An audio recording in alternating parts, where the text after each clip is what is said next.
Muy buenos días, queridos hermanos, qué alegría poder encontrarme con cada uno de ustedes e ingresar a su hogar para compartir en la presencia del Señor este momento espiritual. Este tiempo lo hemos apartado como iglesia para congregarnos en el nombre del Señor, confiando de que Él está presente en esta unidad que podemos tener espiritual a través de la tecnología. Y juntos descubrir qué cosas tiene el Señor para transmitirnos y bueno, luego la gran responsabilidad de ponerlo por obra, ¿no? Como corresponde, oír y obedecer. Bueno, como lo venimos haciendo cada domingo, hoy vamos a continuar con el estudio del profeta Eliseo. Hoy tenemos un tema muy bueno que va a ser de edificación para nuestros corazones, porque vamos a hablar de una de las emociones, actitudes que siempre en algún momento de nuestra vida están y que a veces es muy difícil vencer, pero vamos a ver cómo podemos vencer. Así que te invito a que leamos en 2 Reyes capítulo 6, verso número 12. ¿Me acompañás?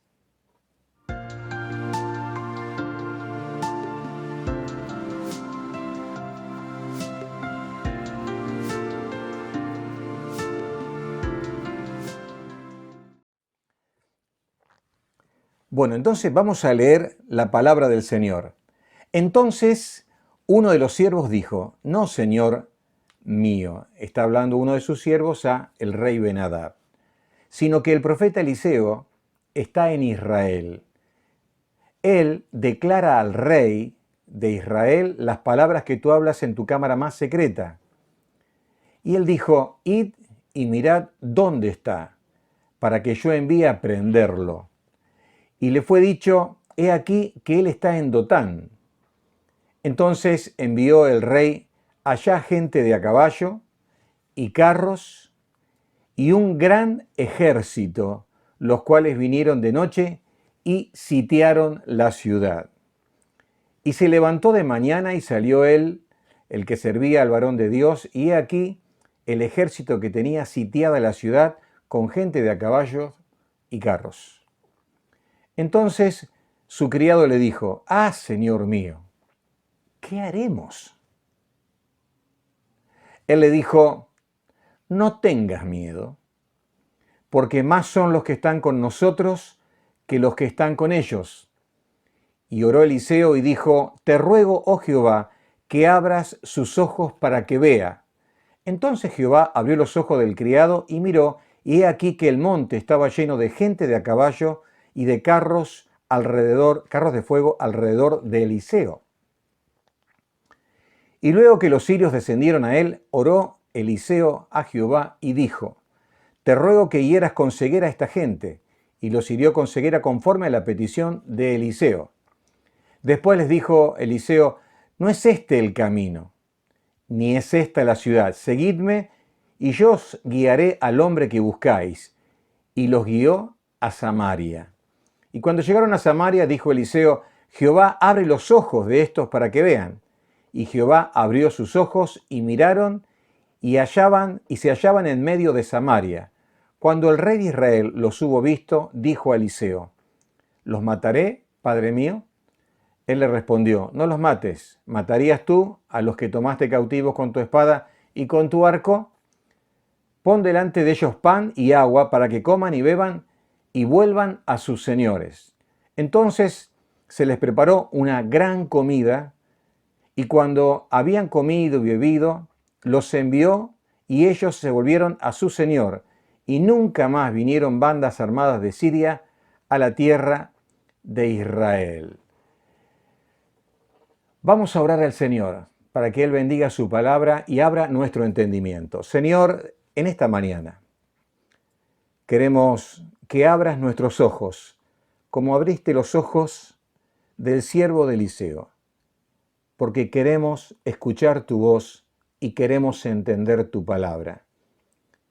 Te rogamos que la interpretación de tu palabra traiga la iluminación necesaria sobre el corazón de alguna persona que en este día está atravesando un tiempo especial. Lo rogamos en el nombre del Señor Jesús. Amén. Bueno, otra situación de milagros. Aquí tenemos varios milagros que suceden, es decir, como hechos sobrenaturales. A eso llamamos un milagro, ¿no? Y replanteándonos un poquito la situación, recordamos que el rey Ben-Hadad quería atacar sigilosamente en emboscadas a la milicia israelita, y bueno, y fracasó porque Eliseo siempre le decía dónde ellos iban a estar escondidos. Entonces el rey, cuando escucha que había un profeta que hacía este trabajo de informante del rey Joram, él dice, bueno, hagan una tarea de investigación y fíjense dónde se encuentra este profeta Eliseo. Bueno, hacen toda la inteligencia para averiguar y dicen, bueno, está en un lugar, lo descubrimos, está en Dotán. Y Dotán era una ciudad amurallada, que estaba a unos 15 kilómetros de Samaria. Samaria era la capital del reino del norte de Israel, ¿no? Es como una distancia, como si diríamos, de Santa Fe capital hasta Recreo, la ciudad de Recreo. 15 kilómetros más o menos. Y entonces, bueno, manda el ejército. Y el ejército estaba compuesto por una caballería, estaba compuesto por carros que era el armamento más sofisticado que mostraba el poderío militar que tenía una nación. Hoy diríamos que serían jet de combate o serían tanques de combate. Bueno, y a su vez un gran ejército, noten el calificativo, gran ejército, para capturar a un hombre. Y bueno, el ejército llega y está sitiada entonces la ciudad. Rodearon toda la ciudad. ¿Para qué? Llegaron de noche para que al amanecer, cuando se abran las puertas de la ciudad, ellos reclamaran la persona del profeta para que sea entregada como prisionero al ejército. Así que la ciudad, para que no sea destruida, seguramente iba a tener que entregar allí al siervo de Dios. Ese era el plan que había diseñado Ben-Hadad y sus generales. Ahora, ¿qué es lo que sucede? Bueno, sucede, aquí el primer milagro, el Señor le revela al profeta lo que iba a pasar. Si le reveló lo que antes iba a hacer este rey con sus diferentes incursiones, en esta ocasión también lo iba a hacer, entonces le revela, mira, va a venir el ejército, un gran ejército, miles de soldados a atraparte, ¿no? Y entonces el Señor le manifiesta todo esto y bueno, esto por supuesto genera en el corazón de Eliseo una seguridad muy grande. Dios está cuidando y respaldando a su siervo. Entonces fíjense la escena. Diríamos, si lo podemos imaginar con un círculo, en un círculo pequeño colocaríamos Dotán y dentro de Dotán ahí está los pobladores, está Eliseo y está su sirviente, su ayudante. Si colocamos un círculo más grande, por encima de este círculo, veríamos el ejército sirio sitiando y rodeando todo esto. Cuando uno ve esta escena dice, bueno, acá no hay salida. Acá todo terminó, se acabó la historia. O sea, acá es el final de Eliseo, ¿no? Esto no hay vuelta que darle. ¿Cómo poder salir de esta situación? Es una situación de veras como muy compleja, muy difícil, no hay escapatoria. Pero ¿por qué estaba tan confiado? Estaba tan confiado el profeta. Porque bueno, como dije, el Señor le había revelado algunas cosas que están detalladas aquí. Y cuando a la mañana se despierta el criado bien temprano y ve sitiada la ciudad, entonces en el verso número 15 dice, ah, Señor mío, ¿qué haremos? Es la pregunta que usted, que yo, que vos te harías en una situación en donde no tenés escapatoria, te sentís rodeado.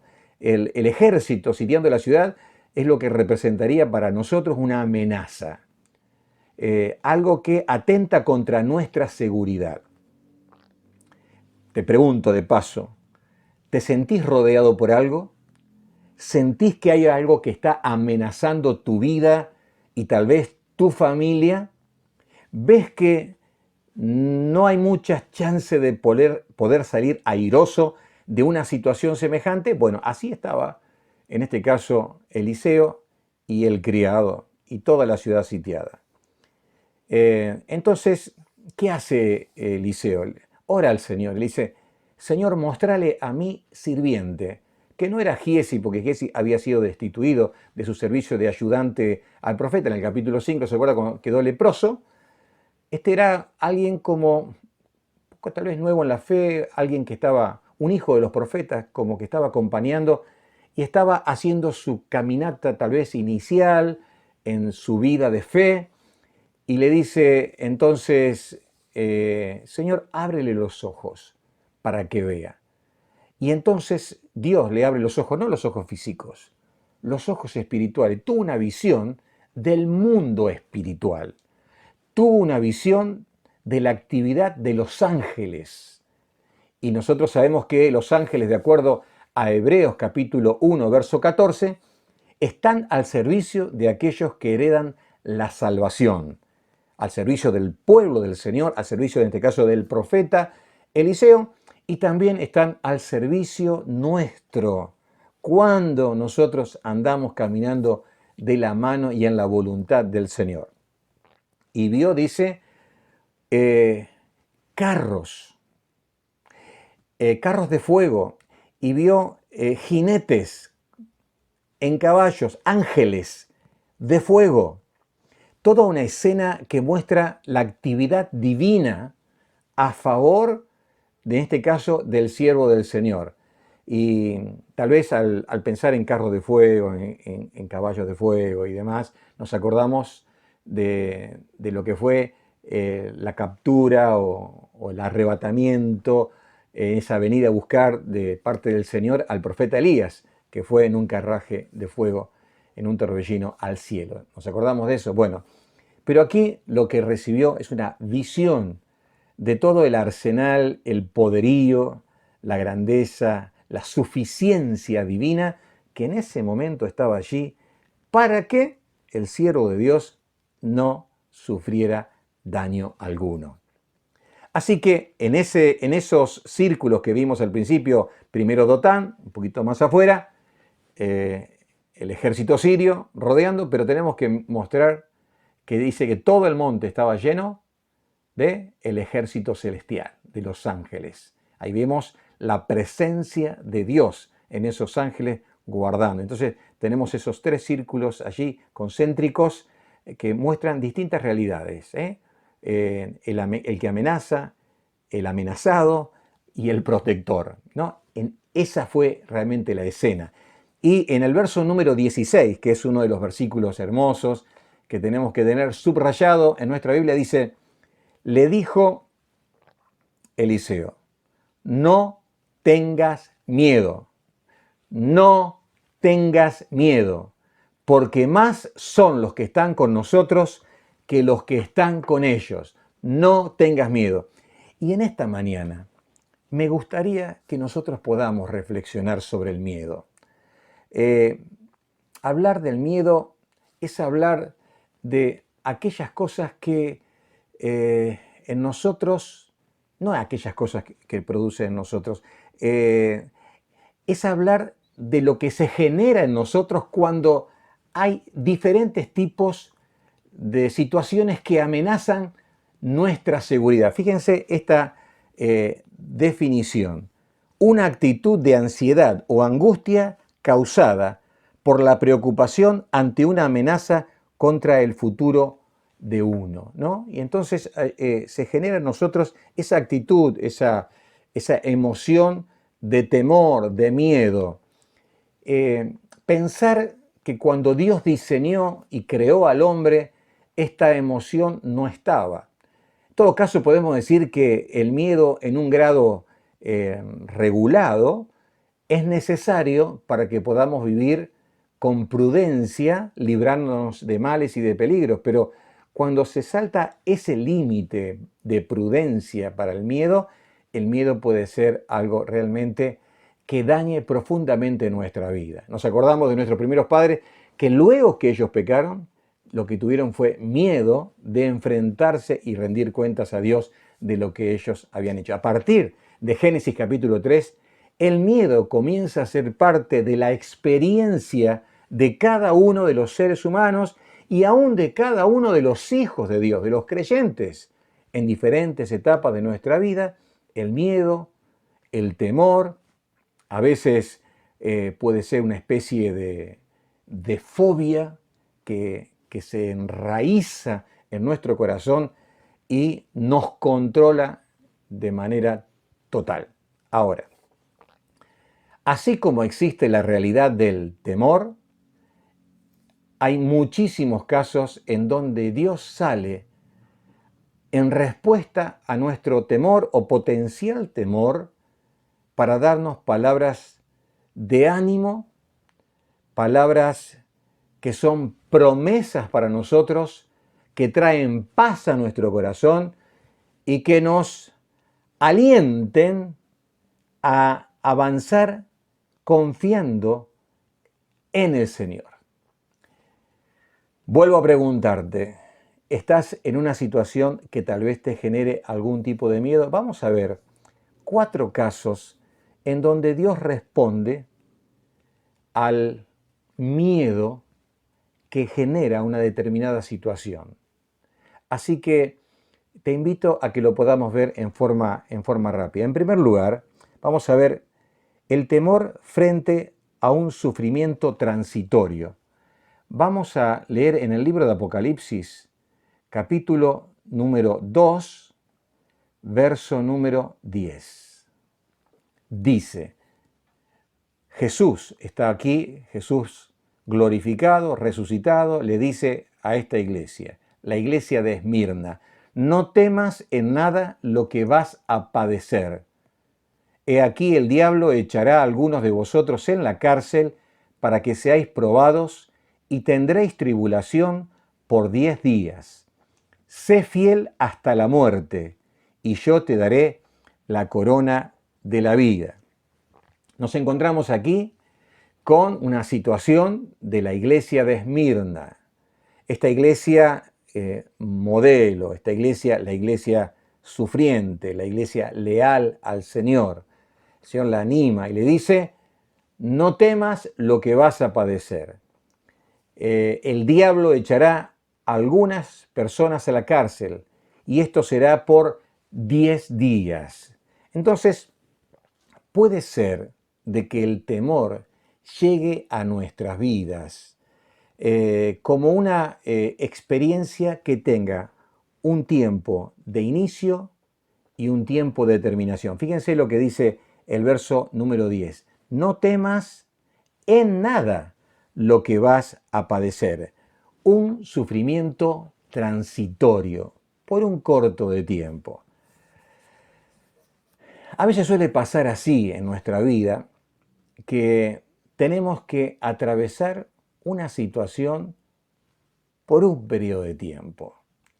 Y cuando uno tiene que atravesar una situación difícil por un periodo de tiempo, es como que hay una sensación de miedos y de temores. Por ejemplo, podríamos decir un examen, tal vez una operación, una intervención quirúrgica, una entrevista laboral, un tratamiento, etcétera, etcétera. Pero es un tiempo. Hay un inicio y hay una finalización, pero ese periodo de tiempo causa en nosotros un temor. Y el Señor dice, bueno, frente a esta realidad que te toca vivir en un periodo de tiempo, no temas, no temas. ¿Por qué? Porque yo le pongo inicio y yo le pongo finalización. Por lo tanto, no temas.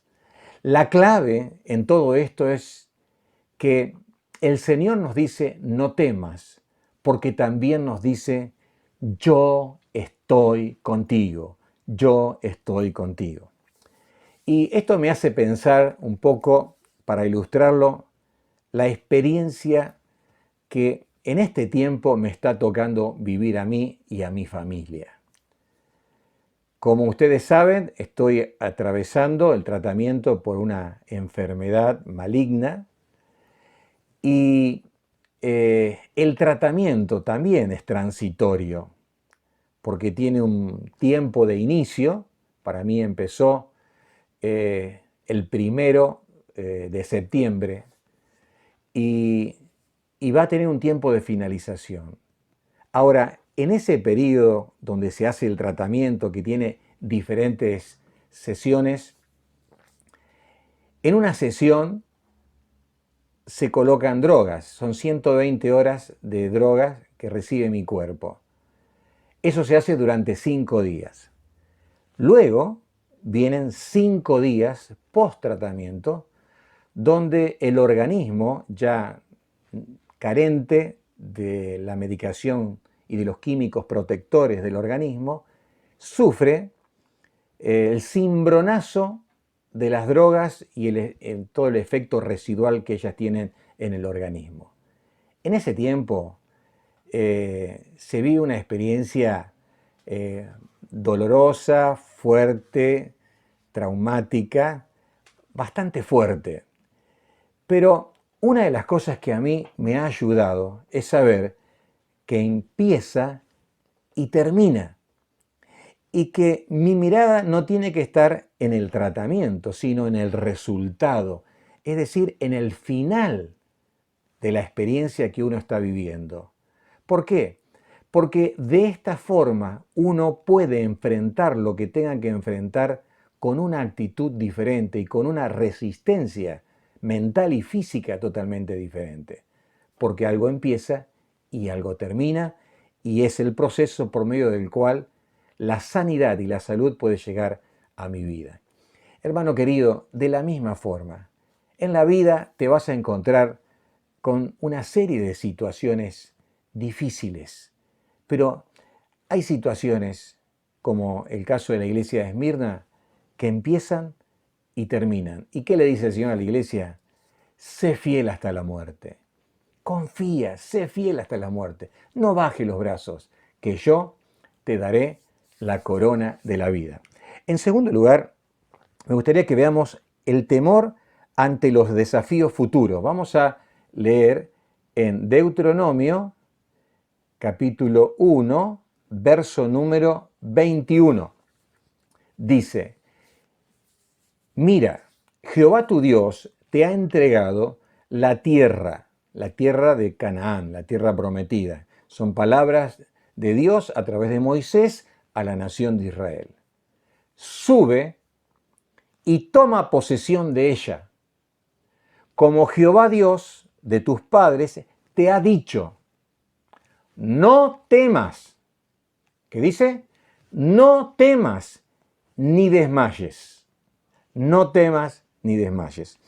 Bueno, aquí tenemos a la nación de Israel presta para hacer su incursión en la tierra prometida.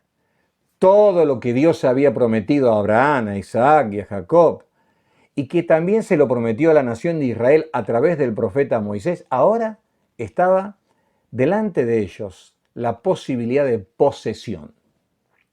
Y ellos tenían que, en el nombre del Señor, incursionar en la tierra prometida, en la tierra de Canaán, luchar contra pueblos paganos y tomar posesión la tierra que Dios les había dado por heredad a la nación de Israel. Ahora, ustedes saben muy bien que 40 años antes, cuando ellos salen de Egipto, ellos tenían la mismísima promesa, la misma promesa. Y ellos quisieron reconocer la tierra. Según nos relatan los versículos anteriores, se eligieron 12 personas que eran espías, cada uno de ellos príncipe de las 12 tribus de Israel, 12 hombres en total, entre los cuales estaba Josué, Caleb y otros 10 más de otras tribus, y trajeron el informe luego de 40 días de estar explorando, inspeccionando y aún trayendo frutos para que ellos lo vieran, y 10 dijeron que no podían tomar posesión porque les intimidaban la estatura de los hombres, de los gigantes que había en la tierra de Canaán y también de esas grandes ciudades amuralladas. Dice, nos sentíamos como langostas, tenían miedo. Y entonces aquí, 40 años después, Moisés les está diciendo, ustedes deben poseer la tierra que el Señor ya les había prometido. Y bueno, justamente a las órdenes de Josué, porque Moisés no entra a la tierra prometida a causa de un pecado que cometió, de desobediencia al Señor. Josué comanda el ejército israelita y ellos en 6 o 7 años toman posesión de la tierra prometida y se instalan y bueno, y allí hoy está el pueblo de Israel en Israel desde el año 1948 cuando se reinstalaron como nación. Ahora, ellos tenían aquí el temor frente a un desafío futuro. Y el Señor le dice, no teman, no desmayen. Bueno, ¿esto qué puede representar? Por ejemplo, puede representar lo que sería concluir una carrera de estudios, poder pagar una deuda contraída, realizar exitosamente la tarea de ser padres en el tiempo que nos toca vivir, etcétera, etcétera. El desafío que tenemos por delante. Y frente a los desafíos que tenemos por delante, es como que nos puede agarrar una especie de temor paralizante. Ahora el Señor dice, yo te lo di. Si estás en el camino de mi voluntad, yo te lo di. No temas, no desmayes. Y déjenme reflexionar un poquito, como siempre lo hago, con respecto a la responsabilidad que tienen los papás. Yo creo, como muchos, que el tiempo que nos toca vivir como padres, y especialmente aquellos que tienen niños pequeños, es un tiempo difícil y complejo. Debe verse de esta manera. Estamos bajo un sitio donde hay una amenaza de un ejército de ideas y de creencias que van en contra de los principios cristianos que nosotros hemos abrazado de parte del Señor. Nos sentimos como rodeados, nos sentimos como amenazados, nos sentimos como invadidos. Nuestros hijos van a estar en un mundo donde hay creencias nocivas, mentirosas, que van a querer lentamente adormecerlos y llevarlos tras la corriente de este mundo. Y nosotros tenemos un desafío. Papá, si no te diste cuenta todavía, mamá, si no te diste cuenta, quiero decirte que los tiempos que vivimos y que vienen son tiempos muy malos. Lee 2 Timoteo capítulo 3, tiempos peligrosos. Estos son tiempos peligrosos, donde va a haber mucha maldad y mucho engaño. La fe de muchos se debilitará, dijo Jesús. Así que es muy importante que nosotros estemos alertas y que nosotros podamos tener y cumplir el desafío de ser padres cristianos piadosos, influenciando espiritualmente a nuestros hijos. Hace un tiempo atrás leía la historia de una mujer piadosa, Susanna Wesley. Susanna Wesley fue mamá de 17 hijos en el siglo XVIII.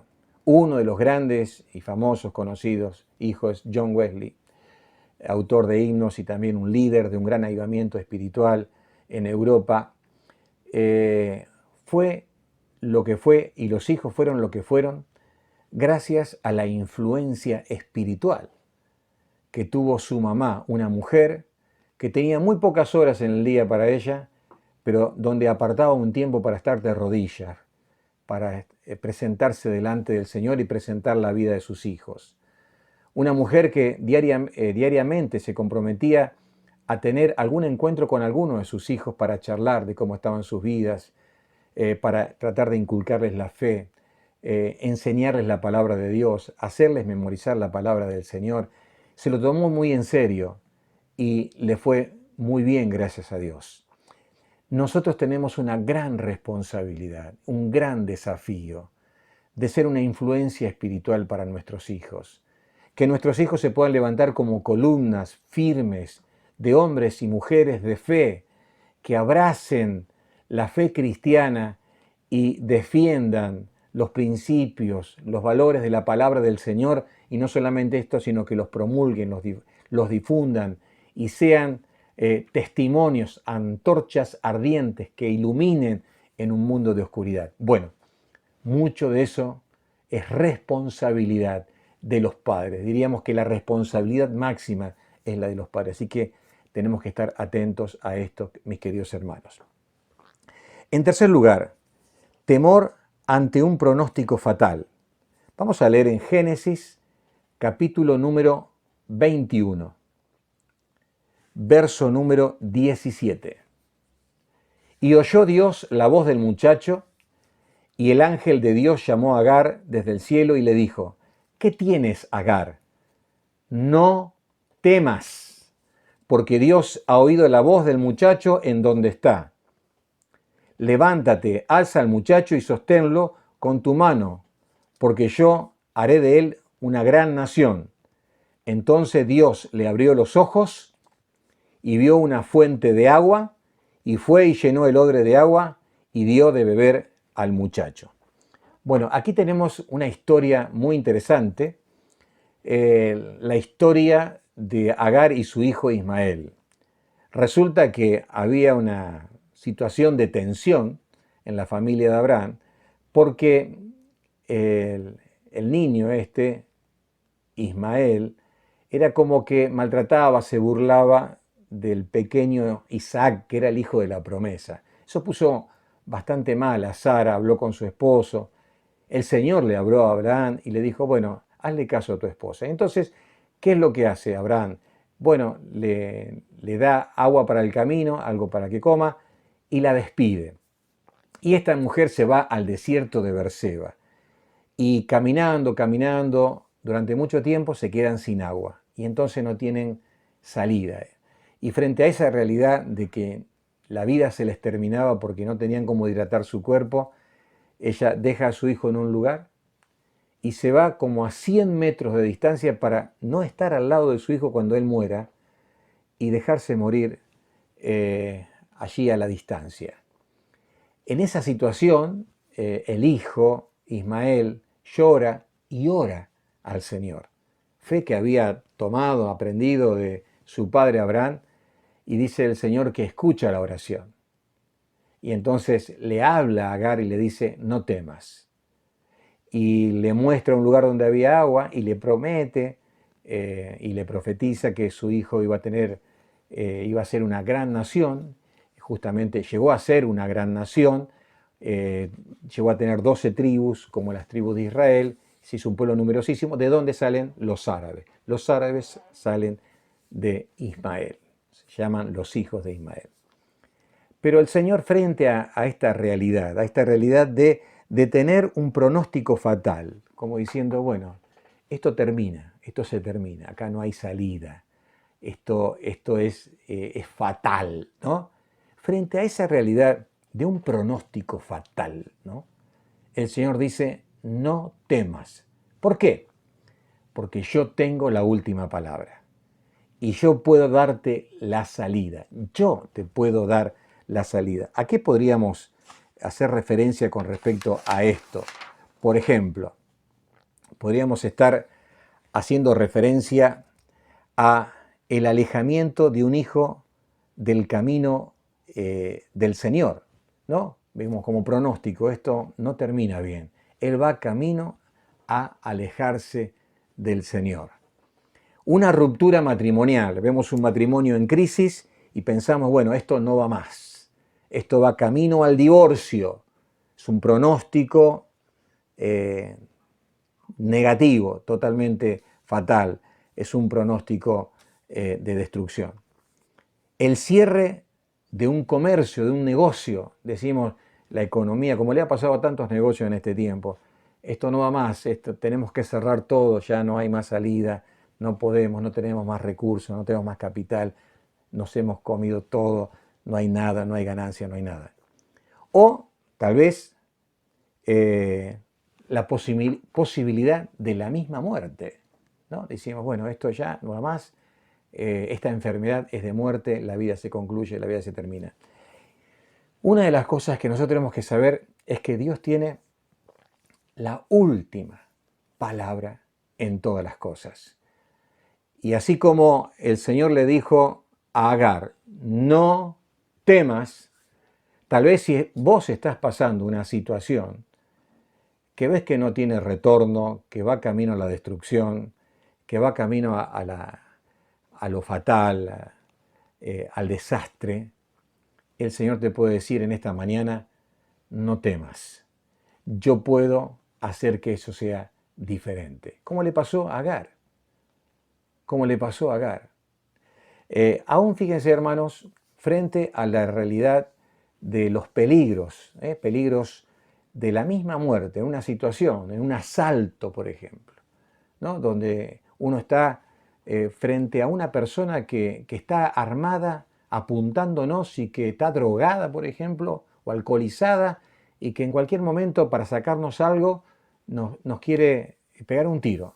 En esa situación, que es una situación límite, Dios tiene la última palabra.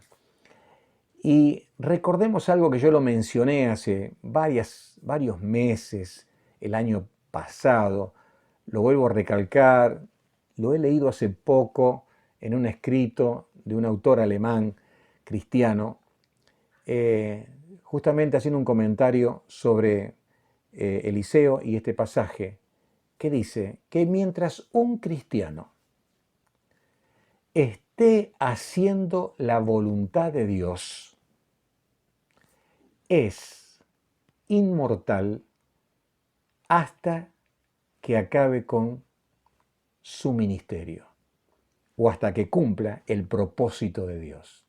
Es así.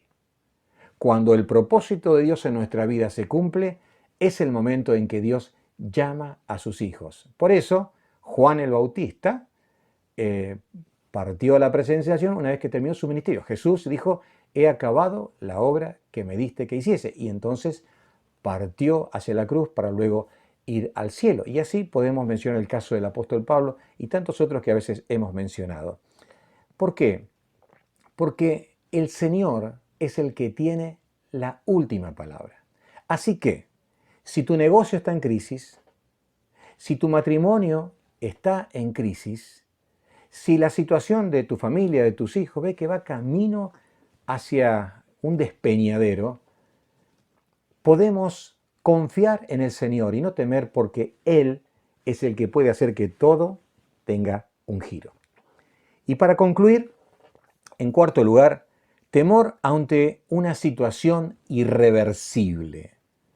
Una situación irreversible. Y vamos a leer Lucas, capítulo número 8,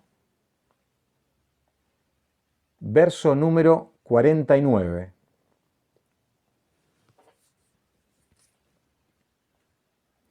¿Qué nos dice?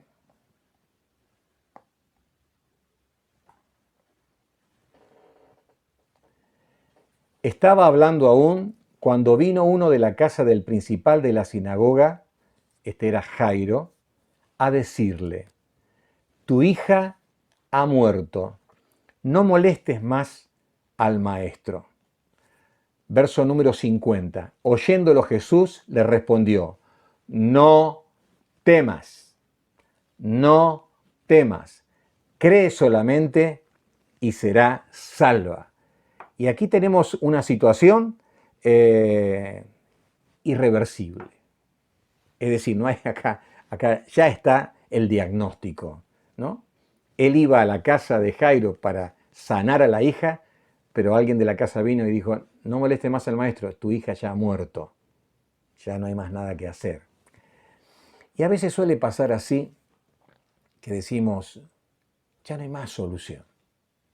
Ya no es un pronóstico a corto o largo plazo, no, ya está. Esto está definido, ya está terminado, ya esto no va más, no se puede hacer más nada, ¿no? Y, aún en situaciones así, Dios es especialista de hacer reversible situaciones irreversibles. Lo vuelvo a repetir como hace tiempo lo he hecho. Dios es especialista en hacer reversible situaciones irreversibles. Por ejemplo, podemos hablar de un negocio que se malogró, es decir, una transacción comercial o algo, es decir, la perdí, ya está, no se va a dar, no puedo comprar esto, ya está, ¿no? No puedo venderlo, ya está. Una relación rota, hasta con un divorcio, podemos decir así, consumado, una separación. Hasta podemos hablar de un cuadro clínico grave, como que ya está. Y aún así, como en este caso, el Señor le dice, no temas, cree solamente y tu hija será salva. Y eso fue lo que sucedió. Ahora, yo me imagino esta situación desde que él recibió la noticia esta de que estaba muerta. Tu hija está muerta y escucha la promesa de Jesús. No temas, cree solamente y ella será salva. O sea, Jesús aceptó de que estaba muerta.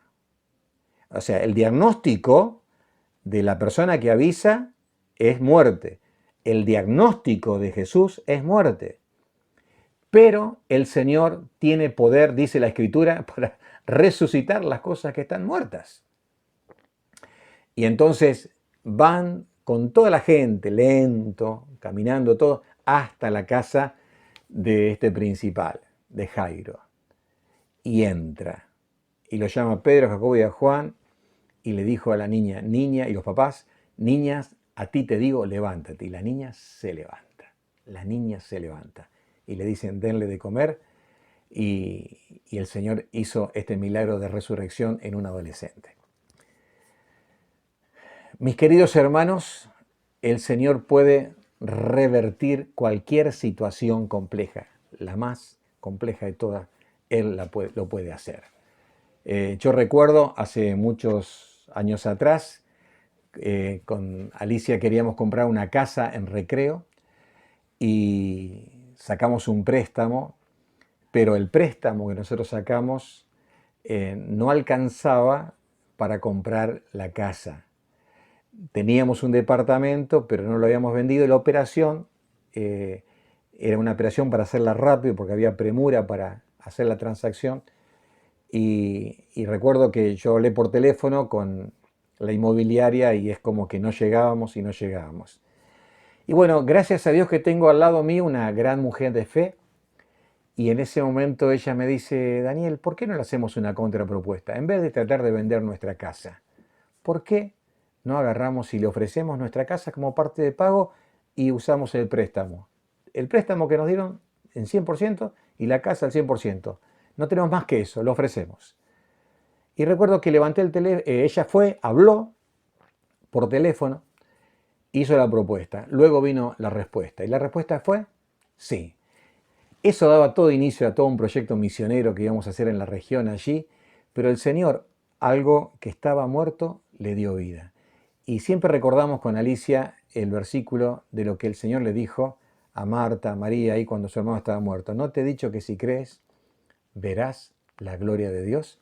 Algo puede estar muerto, pero aquel que cree y confía en el Señor, Dios puede obrar haciendo reversible aquello que es irreversible. Por eso, tal vez estás atravesando una situación límite de algo que ya está muerto, pero es algo que amás, es algo que querés.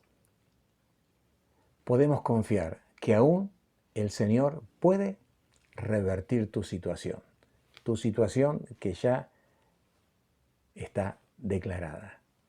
Pero Él puede hacer que algo resucite. Tal vez el amor en tu corazón, qué sé yo, no sé. Algo que está... estamos hablando de una situación límite acá, una situación límite. El Señor puede obrar. Entonces, en esta mañana hemos visto que ante el temor al sufrimiento transitorio, el temor ante los desafíos del futuro, el temor ante un pronóstico fatal, el temor ante una situación irreversible, el Señor dice, no temas, no temas. Recordamos el Salmo 23, verso 4, aunque ande en valle de sombra de muerte, ¿qué peor que eso? No temeré mal alguno. ¿Qué dice? No temeré mal alguno. ¿Por qué? Porque tú estarás conmigo. ¿Por qué Eliseo y su ayudante no fueron capturados? ¿Por qué no mataron a Eliseo? ¿Por qué? ¿Por qué no lo hicieron? Porque el Señor estaba con él. Y el Señor le venía a dar la victoria, el auxilio, la salida. Romanos 8:31 dice que si Dios es por nosotros, ¿quién podrá estar en contra de nosotros? Y me quedo con estas dos imágenes. La del siervo que dice, ¿qué haremos? Y la de Eliseo, no temas, mayor son los que están con nosotros que los que están en el mundo. Te invito a tener una oración al Señor en esta mañana. Señor, en esta mañana queremos rogar tu bendición sobre nuestras vidas. Y quiero pedirte en especial por alguna situación que a alguno de mis oyentes le genera temor. Pero hoy vienes tú a decirnos, no temas, porque yo estoy contigo, dice el Señor. Y tú haces diferentes todas las cosas. Te pido que des una salida a aquel que en este momento la está pidiendo. En el nombre del Señor Jesús. Amén. Dios te bendiga.